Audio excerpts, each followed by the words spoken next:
सर्वदा। ओम नमो भगवते वासुदेवाय।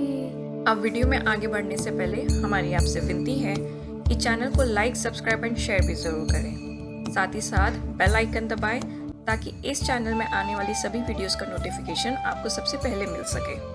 व्यास गद्दी को प्रणाम करते हुए हम श्री हरिवंश पुराण में हरिवंश पर्व का 10वां अध्याय शुरू करने जा रहे हैं। 10वां अध्याय वैवस्वत मनु के वंशजों का वर्णन और पुरुरवा की उत्पत्ति। वैशंपायन जी कहते हैं, भरत शर्भ वैवस्वत मनु के उन्हीं के ही समान इक्ष्वाकु, नाभाग, धृष्णु, शर्याति, निरीशयंत, प्रांशु, सातवें, नाभागारिष्ट, पुरुष और पृष्ठधर ये 9 पुत्र हुए। प्रजापालक तात इन 9 पुत्रों के उत्पन्न होने से पहले प्रजापति मनु ने पुत्र की कामना से मित्रा वरुण की इष्टि अर्थात यज्ञ की थी।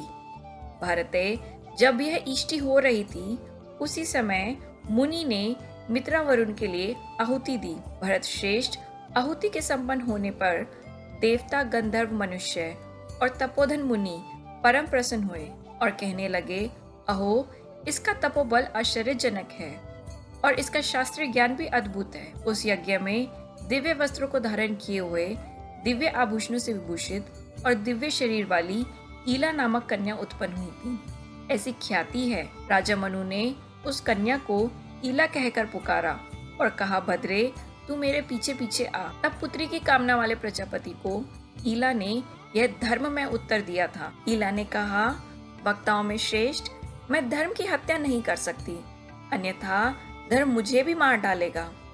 मैं मित्रा वरुण के अंश से उत्पन्न हुई हूँ, अतः उन्हीं के पास जाऊंगी। श्रेष्ठ नितंबों वाली ईला राजा मनु से इस प्रकार कहकर मित्रा वरुण के पास गई और दोनों हाथ जोड़कर उनसे इस प्रकार कहने लगी, देवताओं, मैं आप दोनों के अंश से उत्पन्न हुई हूँ, अतः आप लोग बताइए मैं आपकी क्या सेवा करूँ। मनु जी ने मुझसे कहा है कि तू मेरे पीछे पीछे आ। राजन, धर्मपरायण साध्वी ईला के इस प्रकार कहने पर मित्र और वरुण ने उससे जो कुछ कहा था उसे सुनो। सुंदर कटी भाग वाली सुंदरी, तेरे इस धर्म, विनय, इंद्रिय संयम और सत्य से हम दोनों तुम पर बहुत प्रसन्न हैं। महाभागे, तू हमारी पुत्री रूप से प्रसिद्ध होगी और मनु का वंशधर पुत्र भी तू ही होगी। शोभने, उस समय तो मनु के वंश को बढ़ाने वाले, जगत में प्रिय, धर्मशील सुधीमन के नाम से तीनों लोकों में प्रसिद्ध होगी। इस बात को सुनकर वह अपने पिता मनु के पास वापस जा रही थी। इसी बीच में अवसर देखकर बुध ने उसे सहवास के लिए आमंत्रित किया। राजन, चंद्रमा के पुत्र बुध द्वारा इस ईला के गर्भ से पुरुरुवा उत्पन्न हुए और इस पुत्र को उत्पन्न करके वह ईला स्युधीमन हो गई। भारते स्युधीमन के उत्कल, गय और विंताशव नामक 3 परम धार्मिक पुत्र उत्पन्न हुए। राजन, उत्कल की राजधानी उत्कला अर्थात उड़ीसा हुई। विंताशव को पश्चिम दिशा का राज्य मिला और भरत श्रेष्ठ गय की राजधानी पूर्व दिशा में गया नामक पुरी हुई। तात शत्रुसूदन मनु के सूर्य में प्रवेश कर जाने पर उनके इक्ष्वाकु आदि 10 पुत्रों ने पृथ्वी को 10 भागों में बांट लिया। मनु के बड़े पुत्र इक्ष्वाकु को मध्य देश का राज्य मिला। यज्ञ स्तंभों में से अलंकृत एवं वन और खानों सहित यह सारी पृथ्वी इक्ष्वाकु की ही है। स्युधीमन कन्या भाव के कारण इस सौभाग्यपूर्ण पद को न पा सके, परंतु क्रुद्धवय वशिष्ठ जी के वचन से महात्मा धर्मराज स्युधीमन को भी प्रतिष्ठा अनुसार जूसी प्रयाग का राज्य मिल गया था। महायशस्वी स्युधीमन ने राज्य पाने के बाद प्रतिष्ठान में अर्थात कुछ दिन तक राज्य किया। फिर उन्होंने अपना राज्य पुरुरुवा को दे दिया। उत्कल के 3 पुत्र थे जो तीनों लोकों में प्रसिद्ध थे। उनके नाम थे धृष्टक, अम्बरीश और दंड। महात्मा दंड ने दंडकारण्य नामक वन का निर्माण किया, जो तपस्वियों के लिए परमोत्तम आश्रम तथा लोकों में अत्यंत विख्यात है। उसमें प्रवेश करते ही मनुष्य समस्त पापों से मुक्त हो जाता है। भरतवंशी महाराज स्युधीमन कन्या अवस्था में एल अर्थात पुरुरुवा को और पुरुष अवस्था में उत्कल आदि अन्य 3 पुत्रों को उत्पन्न करके स्वर्ग चले गए। ये सुद्युमन स्त्री तथा पुरुष दोनों के ही लक्षणों से संयुक्त हुए थे। इन्होंने ईला के रूप में रहने पर गर्भ धारण किया था। फिर ये ही पुरुष तत्व प्राप्त होने पर सुद्युमन नाम से प्रसिद्ध हो गए थे। भारते मनु के पंचम पुत्र निरिश्यंत के पुत्र शक हुए और मनु के द्वितीय पुत्र नाभाग के पुत्र राजा राजेश्वर अम्बरीश हुए। मनु के तृतीय पुत्र धृष्णु के दाष्टक नामक क्षत्रिय हुए। वे रण में ढीठ थे। मनु के 8वें पुत्र पुरुष से कारुष नाम वाले युद्ध दुर्मद क्षत्रिय हुए। ये हजारों क्षत्रियों का मंडल परम पराक्रमी था। मनु के 7वें पुत्र नाभागा ऋषि के क्षत्रिय पुत्र वैश्य हो गए थे, अर्थात युद्ध में हार जाने के कारण क्षत्रिय होने पर भी इनका नाना अपने को वैश्य कहता था।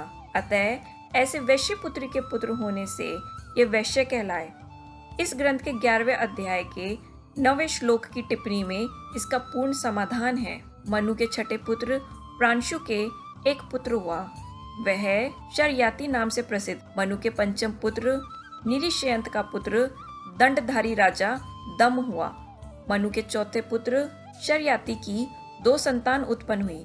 उनमें एक तो पुत्र था जो आनर्त नाम से प्रसिद्ध हुआ और एक कन्या थी जिसका नाम सुकन्या था।